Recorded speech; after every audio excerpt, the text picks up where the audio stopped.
Cast and politics. Caste and politics में हम लोग डिस्कस करेंगे कि किस तरह से कास्ट के साथ डिस्क्रिमिनेशंस हमारी कंट्री में अवेलेबल है और ये कैसे धीरे धीरे चेंजेस हो रहे हैं। कास्ट पॉलिटिक्स में क्या रोल प्ले करता है और पॉलिटिक्स कास्ट में क्या रोल प्ले कर रहा है, इसी के बारे में इस टॉपिक में डिस्कस करेंगे। इससे पहले हम लोग दो डिविजन्स डिस्क्रिमिनेशंस के बारे में पढ़े, जिसमें एक जेंडर और दूसरा रिलीजन्स। जिस तरह से जेंडर और रिलीजन्स यूनिवर्सल लेवल पे पाए जाते हैं, उसी तरह से कास्ट डिस्क्रिमिनेशंस जो है वो यूनिवर्सल नहीं है। यह स्पेशली हमारी कंट्री में ही जो है वो देखने को मिलता है। और अगर हम अपनी कंट्री में बात करें कि हमारी कंट्री में कास्ट के बेस पे किस तरह से इनइक्वालिटीज़ देखने को मिलती है, तो आप इजली जो है वो कंट्री साइड्स का विजिट कर कर आप इसे समझ सकते हैं। लगभग आज़ादी के 70 वर्ष होने के बावजूद भी आज भी हमारे देश में कास्ट सिस्टम को जो है वो थोड़ा सा ज़्यादा वैल्यू दिया जाता है ग्रामीण साइड में। इससे जो है वो कई रूप में आप देख सकते हैं, जैसे कि सामान्यतः देखिएगा कि जो लोग किसी तरह का ऑक्यूपेशंस अगर चूज किए हैं, तो उस ऑक्यूपेशंस को ही उनके कास्ट का बेस मान लिया जाता है। यानी ऑक्यूपेशनल बेस पे भी जो है हमें कास्ट देखने को मिलता है कि अगर फलने जाति का है तो वो कोई पार्टिकुलर ही वर्क कर सकता है, दूसरा काम नहीं कर सकता है। तो इससे जो है स्टेटस पता चलती है। दूसरा चीज़ कि हमारे पूर्वजों के द्वारा जिन चीज़ों को हमें गिफ्ट में दिया गया, चाहे वो धर्म हो या कास्ट हो, उन्हीं को एक निश्चित आधार पर जो है वो पालन करते आए व्यक्ति, तो कास्ट हायरार्की भी देखने को मिलती है। और इसका एक बेहतर एग्जाम्पल है कि इसी को हम जो है वो अपना बेस और आधार मान लेते हैं और इसी आधार पर हम दूसरे के साथ भेदभाव करते हैं।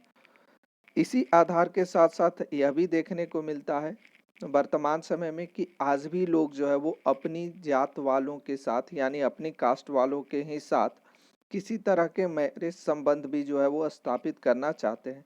यानी अगर वैवाहिक संबंध किसी को बनाना हो तो वो अपने जात के ही लोगों को ढूंढते हैं।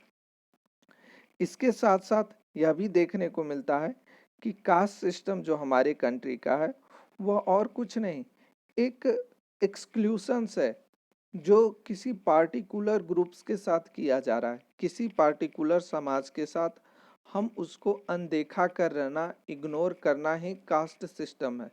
यानी चाहे वो खान पान में हो या किसी तरह के वैवाहिक संबंध जोड़ने में हो या दूसरी एक्टिविटीज़ भी इसमें इन्वॉल्व हो सकती हैं।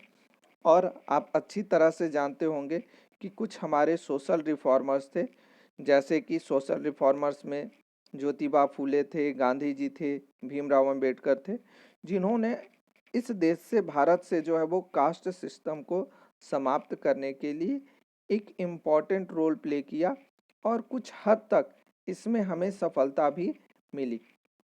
सफलता की अगर हम बात करें तो आज अगर आप देखिएगा तो धीरे धीरे हमारे कंट्री से कास्ट सिस्टम जो है वो काफ़ी तेज़ी से चेंज हो रहा है।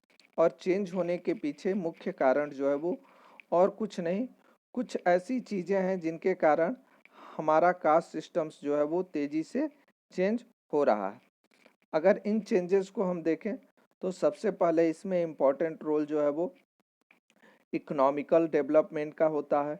लार्ज स्केल अर्बनाइजेशन के कारण, लिटरेसी और एजुकेशन के कारण, ये वैसी चीज़ें हैं जिनसे कास्ट सिस्टम धीरे धीरे चेंज हो रहा है। इसी में ऑक्यूपेशनल मोबिलिटी भी है। जैसे कि अगर हम इकोनॉमिकल ग्रोथ की बात करें तो व्यक्ति ज़्यादा ग्रोथ करेगा तो धीरे धीरे जो है वो भेदभाव समाप्त हो जाता है। लिटरेसी और एजुकेशन की बात करें तो लिटरेसी एजुकेशन यानी शिक्षा जो है वो हर तरह के बंधनों को मुक्त करती है।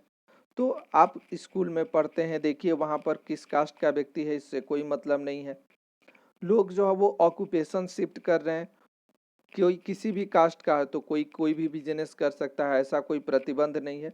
तो इन चीज़ों से जो है वो कास्ट सिस्टम धीरे धीरे चेंज हुआ है, लेकिन हाँ अभी भी जो है वो कास्ट सिस्टम्स हमारे यहाँ मौजूद है।